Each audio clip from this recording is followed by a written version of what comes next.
Euskal Herriko Unibertsitateko Kultura Zientifikoko katedraren maiz egiten diren galderak.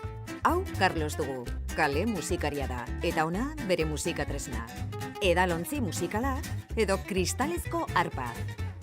Ospe handikoa izan zen 18. mendean, eta Mozartek eta Beethovenek ere idatzi zituzten kristalezko arparako obrak. Bertsio sofistikatuagoak egon arren, kristalezko arpa kopa mordo bat baino ez dira. Kopa bakoitza, ur kopuru jakin bat darama, eta hori dela da, musika nota desberdina sortzen du. Baina nola liteke? Azter dezagun Carlosek nola egiten duen. Hasteko hatzak bustitzen ditu, eta gero, koparen haua igurtzen du leunki. Igurtzeak vibrazioak sortzen ditu beiran, eta vibrazioek maiztasun jakin batera iritsita erresonantzia sortzen dute.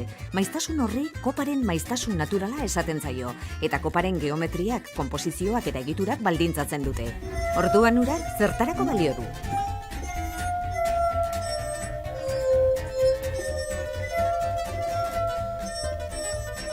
Aranon, ur kopurua funtsezkoa da, zenbat eta ur gehiago kopa barruan, orduan eta motelagoa vibrazio maiztasuna, eta orduan eta baxuagoak Carlosek lortutako soinuak.